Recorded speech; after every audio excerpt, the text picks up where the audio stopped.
T I کے اندرونی اختلافات ختم کروانے کے لیے پی ٹی آئی لیڈرشپ بانے پی ٹی آئی کی بہنوں اور تحریک تحفظ آئین کی گرینڈ میٹنگ کی تجویز۔ ذرائع کے مطابق پارٹی کے تمام بڑوں کی مشترکہ بیٹھک کے پے ہاؤس اسلام آباد یا پشاور میں ہوگی۔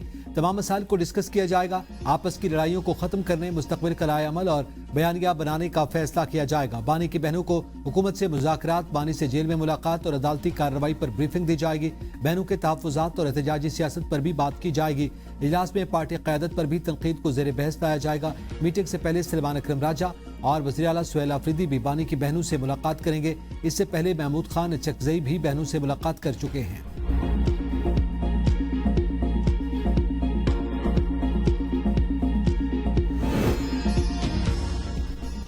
پاکستان بزنس فورم کا سپر ٹیکس ختم کرنے کا مطالبہ۔ تاجروں پر ماہانہ 10,000 روپے فکس ٹیکس مقرر کرنے کی تجویز دے دی۔ وزارت خزانہ کو 2026-27 کے لیے بجٹ تجاویز ارسال۔ بجٹ میں گروتھ کی طرف کا سمت متعین کرنے، کاروبار کرنے کی لاگت کم کرنے کے لیے خصوصی اقدامات، کارپوریٹ ٹیکس میں بتدریج کمی کی سفارش۔ گرین پاکستان انیشیٹو کے تحت کاربوریٹ فارمنگ کے لیے 7 سال ٹیکس چھوٹ کا مطالبہ بھی کر دیا گیا۔ سپریم کورٹ نے ایم کیو ایم کے کارکن آصف کٹو کی سزائے موت کو عمر قید میں تبدیل کر دیا۔ جسٹس ہاشم کاکڑ کی سربراہی میں قائم 3 رکنی بینچ نے سماعت کی۔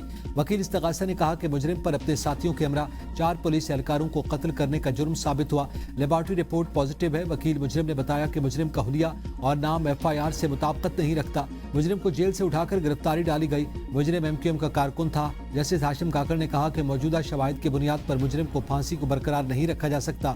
کمزور شواہد کی بنا پر سزائے موت کو عمر قید میں تبدیل کیا جاتا ہے۔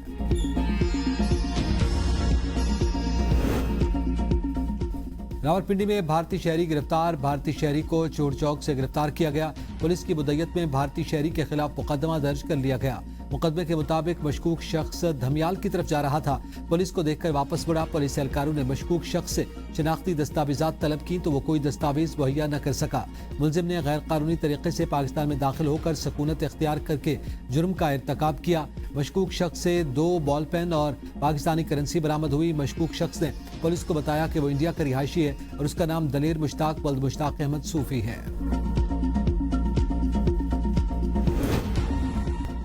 امریکہ کا اعتماد پاکستان کی ایک اور سفارتی کامیابی۔ ضبط شدہ ایرانی جہاز کے عملے کے 22 ارکان پاکستان منتقل، آج ایرانی حکام کے حوالے کیے جائیں گے۔ نائب وزیر اعظم اسحاق ڈار کہتے ہیں کہ ایم وی توسکا کے عملے کے ارکان کو گزشتہ رات خصوصی پرواز کے ذریعے پاکستان لایا گیا۔ ایرانی کارگو جہاز ایم وی توسکا مرمت کے بعد پاکستانی سمندری حدود میں واپس لایا جا رہا ہے۔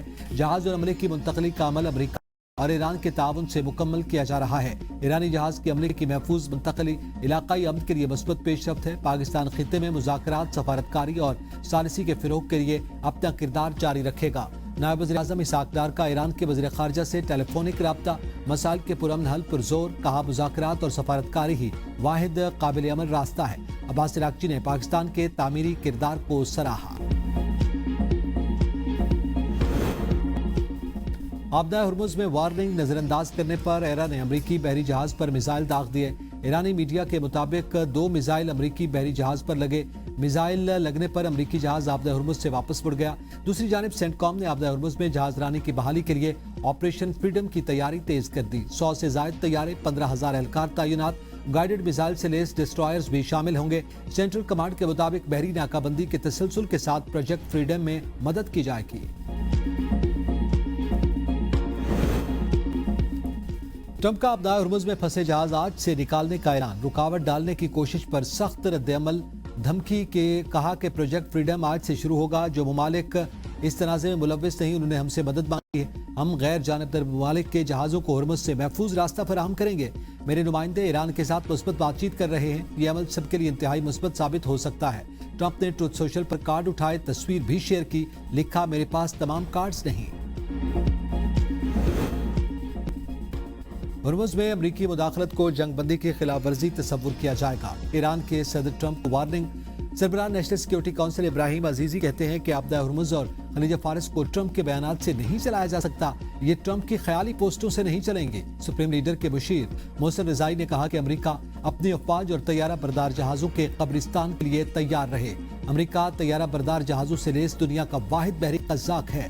قزاقوں کا مقابلہ کرنے کی ہماری صلاحیت جنگی جہازوں کو ڈبونے کی صلاحیت سے کم نہیں۔ ترجمان ایرانی فوج نے وارننگ دی کہ امریکی بحریہ آبنائے ہرمز کے قریب نہ آئے۔ جہاز ایرانی فوج کی اجازت سے ہوگی۔ ایرانی حدود میں کسی بھی خطرے کا سخت جواب دیا جائے گا۔ جارحانہ کارروائیاں موجودہ صورتحال کو مزید پیچیدہ کریں گی۔ ایسے اقدامات خلیج میں جہازوں کی سلامتی کو خطرے میں ڈالیں گے۔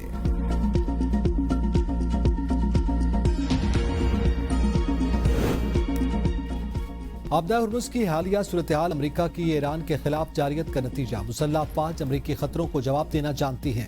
ترجمان دفتر وزارت خارجہ اسماعیل بقائی کہتے ہیں کہ امریکی جارحیت سے پہلے آبدہ ہرمز عالمی میری ٹائم نیویگیشن کے لیے محفوظ گزرگاہ تھی۔ اقدامات بین الاقوامی قوانین کے تحت لیے گئے۔ ایران آبدہ ہرمز میں سلامتی اور سکون کا محافظ ہے۔ امریکہ کے لیے زیادہ سے زیادہ مطالبات سے دستبردار ہونا مشکل ہو رہا ہے۔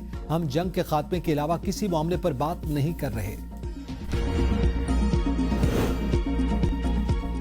نائب وزیر اعظم اور وزیر خارجہ اسحاق ڈار سے ناروے کے نائب وزیر خارجہ کی ملاقات۔ اسحاق ڈار نے کہا پاکستان خطے اور دنیا میں امن و استحکام کے مکالمے اور رابطوں کے فروغ کے لیے پرعزم ہے۔ ناروے کے نائب وزیر خارجہ کے خطے میں امن کے لیے پاکستان کے کردار کی حمایت۔ اسحاق ڈار کو اوسلو فورم میں شرکت کی دعوت دی۔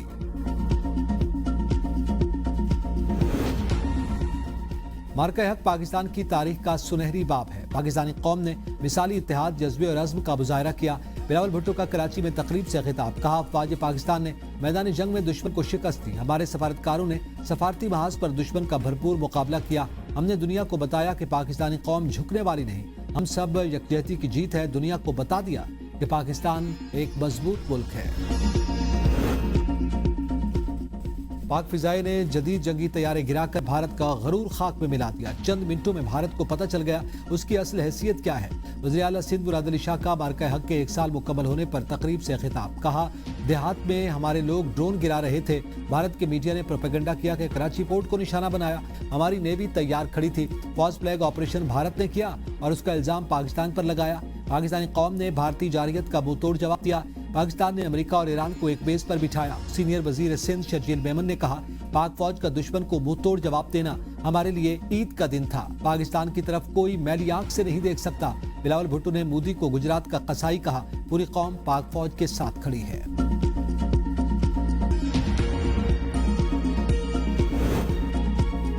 پنجاب میں 27 نئے سہولت بازاروں کی تکمیل کے لیے جولائی کا ہدف مقرر۔ مختلف اضلاع میں 13 سہولت آن دی گو بازار بھی قائم ہوں گے۔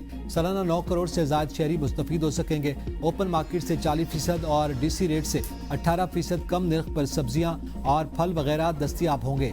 8.5 لاکھ سے زائد گھرانوں کو 5 ارب 30 کروڑ روپے کی بچت ہوگی۔ وزیر اعلیٰ پنجاب مریم نواز کا کہنا ہے کہ صوبے کے عوام کو سستی اور معیاری اشیاء کی فراہمی کا ہے۔ ایک ہفتے میں 20 کلو آٹے کا تھیلا 200 روپے تک مہنگا۔ کراچی میں سب سے زیادہ قیمت 2500 تک پہنچ گئی۔ سرگودا میں آٹے کا 20 کلو تھیلے کی قیمت میں 190 روپے تک کا اضافہ۔ اسلام آباد میں 67 اور راولپنڈی میں آٹے کا 20 کلو کا تھیلا 40 روپے تک مہنگا۔ اسلام آباد ہائی کورٹ سے ٹرانسفر کے بعد جسٹس محسن اختر کیانی کا لاہور ہائی کورٹ میں عدالتی کام کا آغاز۔ باپ کی بیٹی سے ملاقات کا شیڈول جاری کرنے کے خلاف درخواست پر سماعت۔ جسٹس محسن اختر کیانی نے بچی کو روسٹم پر بلا کر کہا کہ کم از کم ایک بار والد سے مل لیں۔ 15 سال کی زینب نے کہا کہ 10 سال پہلے والد نے ماں کو طلاق دی، ماں نے مجھے پالا، والد سے کبھی نہیں ملوں گی۔ وکیل کی ٹرائل کورٹ ملاقات کا شیڈول معطل کرنے کی استدعا۔